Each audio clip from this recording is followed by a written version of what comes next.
Welcome, everyone. Welcome to the County Pulse podcast. It's great to have you guys back. We have Chris with us today, and we do not have Christy with us this afternoon, evening, but we do have someone else. We have Senator Weiler. A poor substitute. Not quite as good looking. Yeah, yeah. We do have to say that as well. We're so happy to have you. Thank you, Senator, for being here with us. I appreciate you taking your time out. Really, we just want to get right to it. I know there's a lot of interesting bills, and I know you have limited time here, so we'll just love to get right to it. One of the things that we've been seeing across social media, across the internet, articles, is one of your bills that has been making its way, SB 155.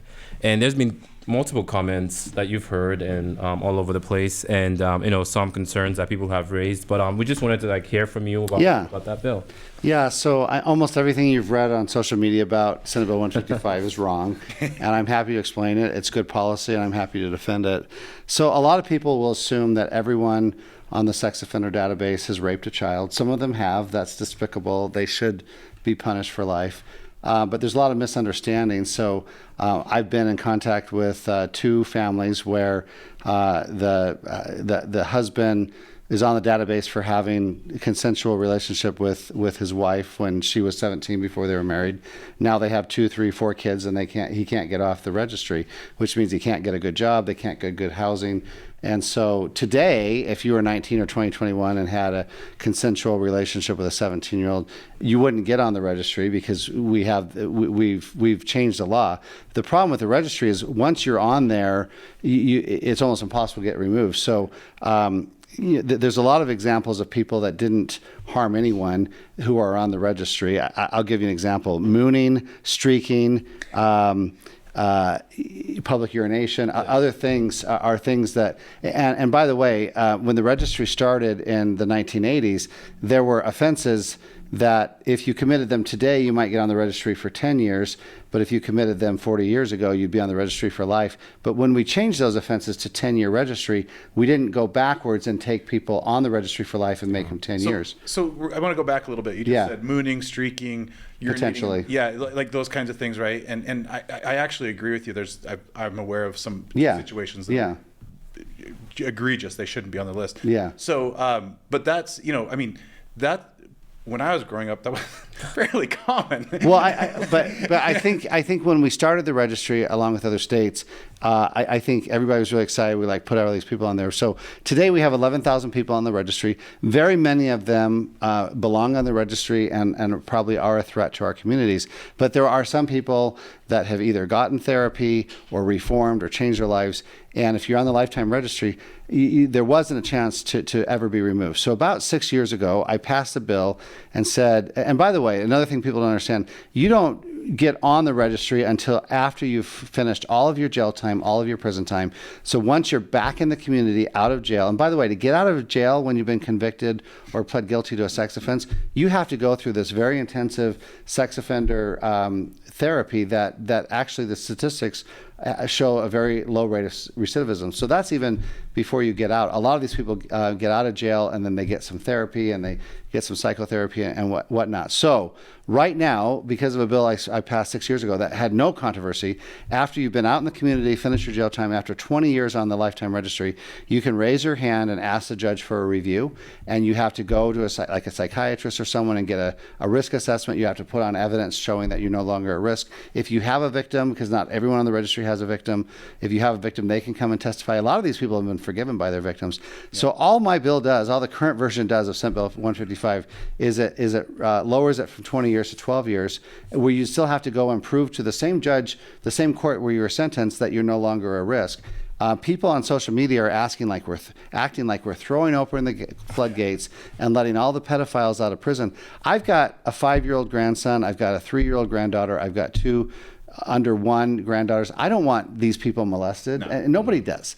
But I think almost everyone knows at least somebody on the registry who's like, I don't think this guy's a threat to anybody, and should they have a second chance at life? And and I think they should, and I'll defend that. If people want to call, I've received death threats. I've received people calling me a pedophile. The only reason I'd be interested in this, I was actually assigned this topic by Senate leadership. I chair the committee that's over criminal justice, and I'm not afraid to take on hard topics, and so this is one of them. I'm glad you did.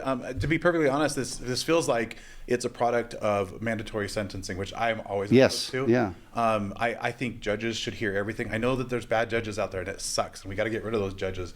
But at the same time, mandatory sentencing makes no sense to me because there's always an exception. Yeah. I sat in a courtroom one time where there was this young girl she caused an accident and drove around the corner to go call the police because she didn't have a cell phone on her.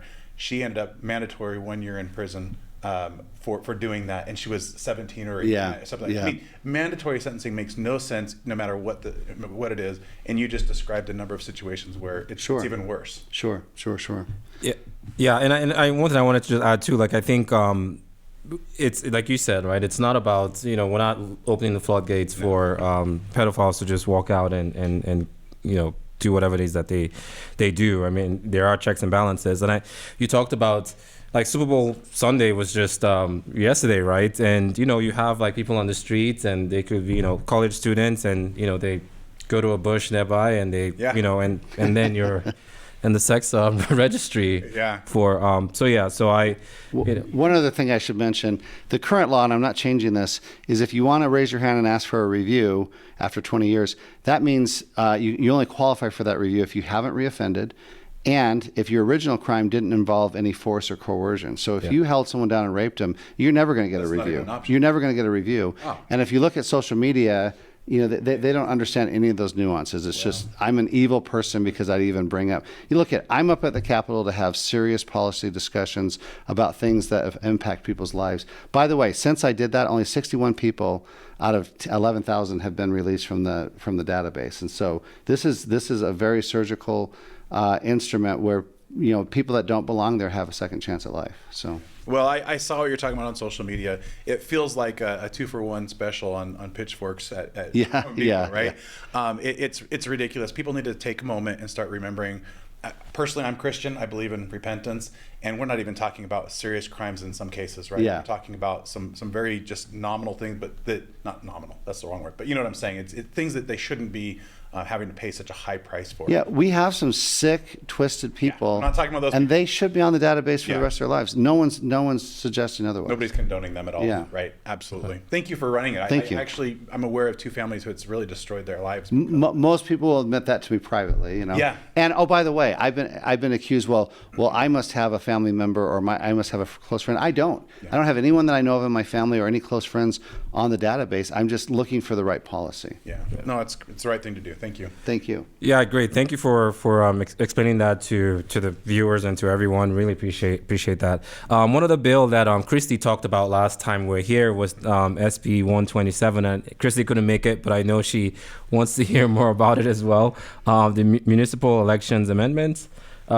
Yeah, so we had this 5-year pilot program to allow cities in nonpartisan races to experiment with what do you call it? Ranked choice voting, preferential voting. It's the same thing.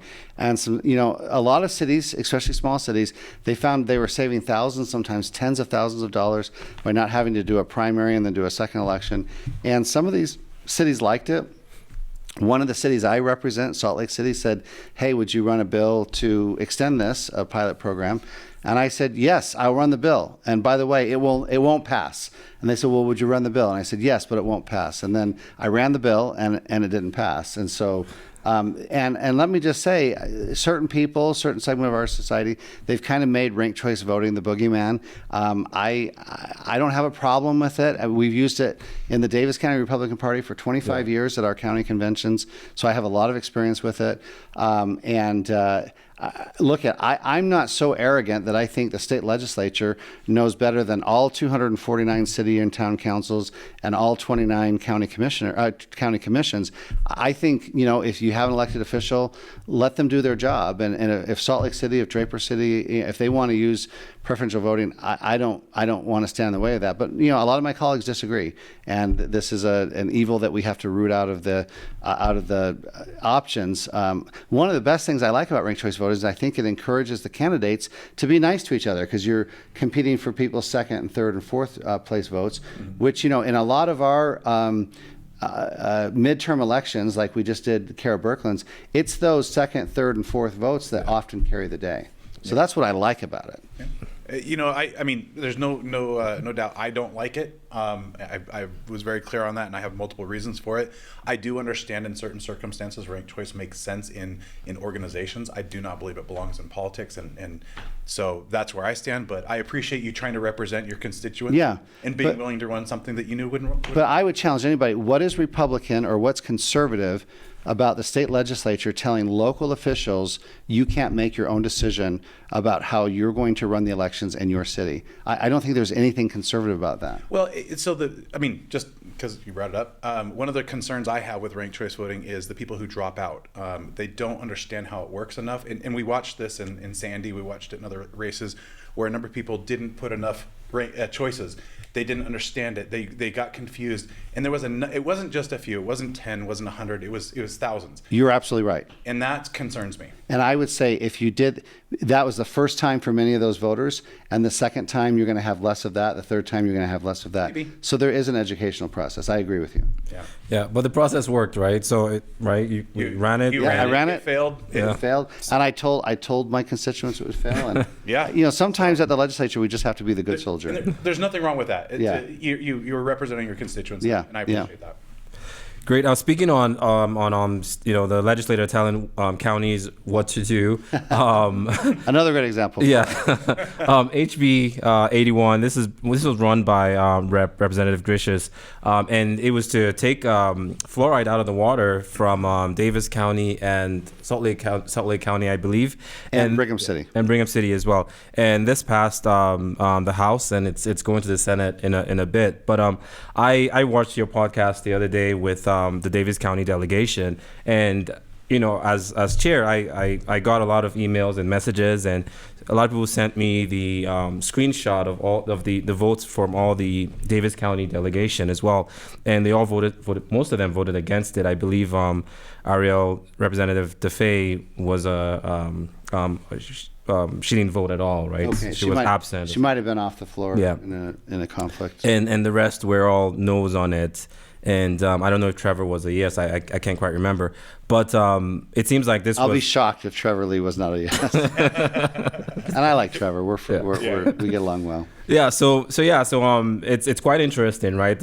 Most of the Davis delegation, a high number of them were a no on this one, but it still passed the House, and it's coming to the Senate. I don't know what the Senate's going to do. I've heard that some in leadership like the bill. Who's the Senate sponsor? Is it Cullimore? That's it's pulled this up. You had it up. Yeah, Cullimore. Yeah. Yeah. So Cullimore's in Senate leadership, so it might pass the Senate. But let me give you a few thoughts on this. So first of all, I grew up in northern Illinois with fluoride, and every time I've gone to a new dentist in Utah, the first thing they say when they inspect my teeth is, "You didn't grow up here. I can tell your enamel is too strong." So I know that growing up on fluoride, it had an impact on me, and I get very few cavities. Now, when Davis County was going through this 2 decades ago, I was on the Woods Cross City Council, and I actually led the effort because Woods Cross has its own wells. We have a separate water system. When Davis County adopted the fluoride, I helped opt Woods Cross out of it. Was it because I think fluoride is a poison and it's got, no, it was because it was a financial decision. That effort has saved Woods Cross taxpayers over $1 million over the last 20 years. So it's expensive to buy the equipment and to do that fluoridation, and it's also somewhat dangerous. Now, with that said, I can argue either side of this issue, and you haven't heard me do this. On one hand, if parents want their kids or themselves to have fluoride, it's pretty easy and pretty inexpensive to get the tablets and take them. On the other side, if your county is fluoridating the water and you don't want it, I have a reverse osmosis system in my home. I think a lot of people do. That will take the fluoride and every other mineral out of your water. And so I don't think that this is a yes or no choice. Now, I can make the argument that the government shouldn't be putting drugs into our water system. That's an easy argument to make. If we were to put a drug, maybe we should put in Prozac or Xanax. I think that might do more, benefit for the adults than fluoride does. So I see both sides of this, but here's where I'm going to fall down the same place I did before. Why is Representative Grecius, who lives in Lehigh, that doesn't fluoridate their water, why does she deciding what Brigham City and Davis County and Salt Lake County? I don't even mind Davis County have another vote. This was hotly debated 2 decades ago, and the vote was for the fluoride. And that, a lot of those people that voted are probably dead now, and a lot of people that didn't vote are now have 3 or 4 kids, like some of my own kids do. I'll defend Stephanie Grecius a little Yeah, bit. Where does she work? I don't know. Salt Lake County. Well, but she's also okay. But yeah. So let me just say this: I haven't verified this, but I've been told that Lehigh, where she represents, actually has a higher amount of fluoride that naturally occurs in its water than Salt Lake County does. So she's probably getting more fluoride at home. Hey, that may be than she's getting at work. But I mean, look, people who come into the county who don't want that, they don't know if it's there or not, right? And so I'm a defender of medical rights. I feel like that.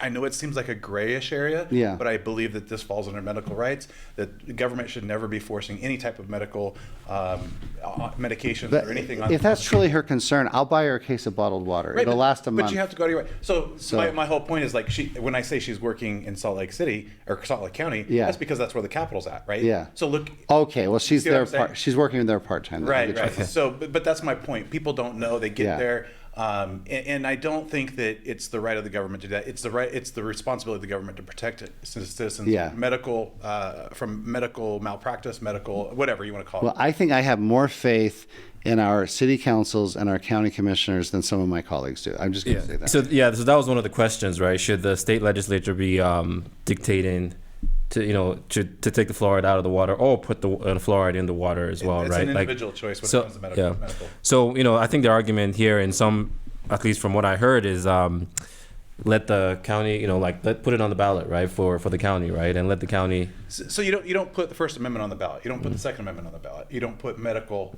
choices. Okay, but this is not First or Second Amendment. But it's just not. It's not First or Second Amendment, though. But, okay, well, there's no constitutional right to either be fluoridated or not be fluoridated. I do think that personal medical choices should have been in the Constitution, but they're interested. Well, no. Well, we'll see what happens in the Senate, and ultimately, it seems like in the bill as well, there is a call out where this will be potentially on the ballot, right? And Davis County will have the opportunity to vote on this. I think so. So we'll see how that plays out. Chris, any other bills that you're looking at? Yeah, actually, and I wish I had done more research on this one. As a parent, I saw this one, and I think I understand what's going on here, but maybe with you being here, Todd, you can explain a little bit more. This is Senate Bill 142, the App Store Accountability Act. Now, I know there's a lot of people who are super against the government trying to control these things. I, as a parent, struggled with being able to control my child's access to certain things. It seemed like every time I turned around, there was some other way that these social media, these people outside of my home were forcing things on my kids. And I feel like this is something where I wish I'd had more control. I may be way off base on this one because, like I said, I didn't get a chance to really research this one as much. Tell us more about this bill and tell me how, as a parent, this is helpful. Yeah, Chris, I don't know if you've ever rented a car, but when you rent from Hertz or Alamo or whoever, they don't ask your kids to sign the car rental contract. I don't know if you've ever noticed that. Yeah. They don't ask that. And yet every time an 11-year-old or a 13-year-old or a 15-year-old downloads an app, they are asked to accept the terms and conditions. These terms and conditions will often allow them to access microphones, access, in some instances, video cameras. They will sometimes ask if they can collect and harvest their data and sell it to other developers. And we have 9-year-old kids saying, sure, you can do all of that stuff. And that's wrong. These are legally binding contracts. These kids don't have the mental or the legal capacity to enter contracts, and somehow everybody seems okay with that. So this is primarily a contract bill, and so you cannot create an Apple ID without giving your birth date. You cannot activate an Android phone without having a Gmail which asks you for your birthday. So these app stores, they know how old the users are. They all have their birth dates. And so all we're saying is if a child, if this bill passes, and I've got 8 other states that are running my bill basically in their states, if a child is going to download an app, it needs to be tethered to a parent's account, and then the parent will accept the terms and conditions. A parent will accept the update, and that's basically what the bill does. I love that. Yeah. And look, I'm in the industry. I'm in data protection industry, which bleeds over into social media. I've helped some of these companies, and what I've seen, the access to the information they have about us is mind blowing. I don't even care about what the government knows about me compared to what I've seen in social media. So what you're doing here and helping those kids, helping those parents protect their kids from decisions that'll be lifelong. I mean, everything they do on social media is now owned by that social media company. Yeah, and let me put another spin on it. I'm a lawyer, and part of my practice is to work in family law and people going through divorces. A lot of parents, when they separate, dad or mom will give their kid their old phone because they want to be able to reach them with their other parents. Sometimes these 6-year-olds are walking around with an iPhone 12 in their pocket. Oh yeah, you see that. And it's scary and it's dangerous. Right. Yeah. And it's unfortunate. So in theory, I haven't read it, and I always try to look at the details. I haven't on this one. But in theory, I think I fully support it. Well, it passed the Senate today. It was nearly unanimous vote, and I think it'll do well in the House. So. Good. Well, I'll dig into it so I can understand it better. Thank you. Any other ones that you're looking at as well? Let's see. 142 was the big one for me today. I don't know. I actually don't have any others at the moment. Not with Senator Weiler. I kept on trying to say Tyler. Who is Tyler? Sorry about that. Just a fun fact. I get called Weiler. I get called Representative Wheeler every day, and I just go with it. You got to. Todd Weiler, senator, but that's all right. It's not worth correcting people. So. Well, look, I appreciate you taking on these hard bills because these are not easy ones. These are the tough ones. We don't always agree, obviously, but when we do, that's great too. And I appreciate you trying to represent your. Let me just say one thing. I know you've talked about House Bill 267 in the past. That's the union bill. Oh, right. Oh, yeah. We were really close to a compromise in the Senate that would have allowed collective bargaining to continue among public sector employees if they just had 50% of the employees vote for that. But it all fell apart, and we passed the original version. My guess is that Governor Cox will be, he's already getting pressure to veto it. My guess is he'll call us into a special session in May, and we'll probably go back to the second sub or the third sub that the Senate had. I think those were the better versions, but I think that the unions overplayed their hands, and Senate leadership got exhausted with them, and they just passed it to go on to the other issues. Well, there was a lot of problems and concerns that I think the bill was necessary, but it would be interesting. I mean, if you can get 50% plus, and then maybe that does make more sense. So that's interesting. Yeah. So anyway, John, thank you so much for being here. I just have a couple bills. This is not anyone that you ran or you're running. Just wanted to get your general thoughts, and you can pass on it too. I won't pass. So the first one is it's HB 230. It's the blockchain and digital innovation amendments. Just what are your? It seems like this passed the House. It seems like, and or no, it's in the Senate committee now, from what I understand. Any thoughts on this bill and what the state is looking to do to make, I believe, cryptocurrency the reserve? I haven't read the bill, and I think I voted for all of the blockchain bills in the last 2 or 3 years. But I will say this is something that probably should be handled at the federal level. And I know our Congress is kind of broken because we do everything by executive order now, but it doesn't make sense to have 50 different sets of laws in 50 states when it comes to blockchain stuff. So I hope we can get to a point where we can have a federal standard. There are reasons to have a federal government, right. But when it comes to interstate commerce and things like that, so it's probably good to put up some barriers, but blockchain, they don't respect state boundaries, and so I'm not sure how we regulate that. And how are they going to know if someone's in Utah or Idaho or a resident, or where their phone is? So it doesn't make a lot of. So I'll probably vote for the bill. I need to get more details, but it doesn't make sense to do this on a state level. Okay. Interesting. Yeah, great insights. Also, HB 100 by Representative Tyler Weiler. I'm just joking. Tyler. No, Tyler Clancy. Excuse me. HB is the food security amendments, and it's expanding the school lunch the school lunch expansion. And this had some controversy. I think just in general, conservative and environments, right? And I personally, I know Christy opposes this bill. I oppose it. Yeah, you oppose it too as well. I actually like it. I do. For reasons, and I know you have your thoughts on this. The private sector I've already shared them could do this. previously. Yeah.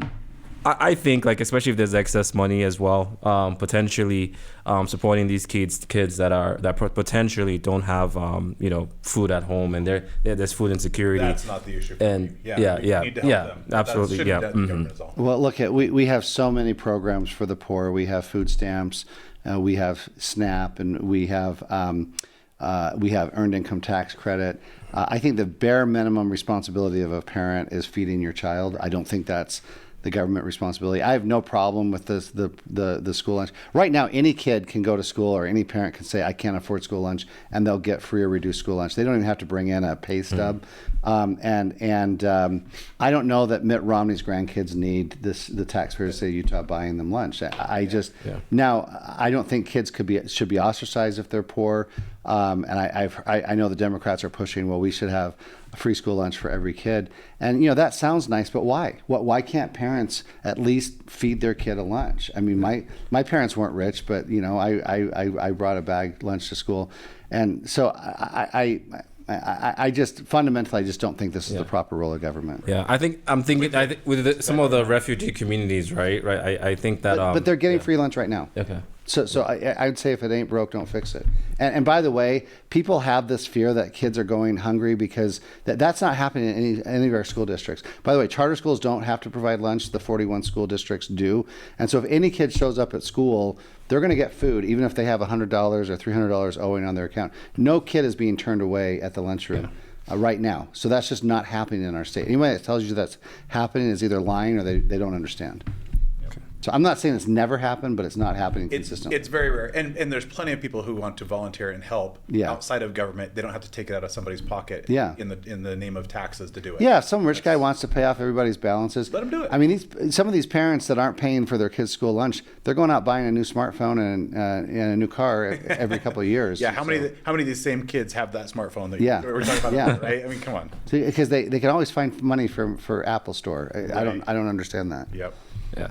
Okay. Yeah. Great insights as well. Last one, I just wanted to quickly touch on HB 152. I know we have just about 3 minutes here, and this is from Representative Katie Hall, and it's to sort of provide additional standards to these freestanding emergency rooms that are popping up all over the place in Utah. Yeah, that was an interesting one. Yeah, so I don't know if you know anything about this. I don't know a lot, but Katie Hall is married to a medical doctor, so I kind of trust her on that. I'll have to take a look at the bill, but yeah, I think when someone walks into a medical complex, we want to have all of the boxes checked to make sure that they're getting competent, good service, and that their health and safety is not at risk. Yeah.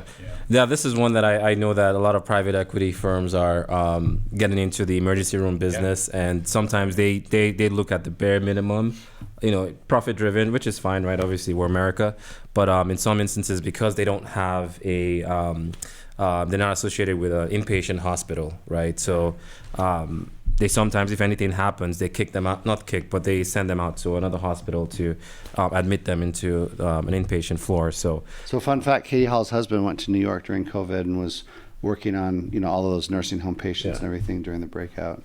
So that's kind of cool. Yeah, he's amazing. I've gotten to meet him a few times. So yeah, so that's it for us tonight. Thank you so much for being here, Senator Weiler. Thanks, Yemi. Thanks, Chris. Really appreciate it. Thanks for joining us, Tyler.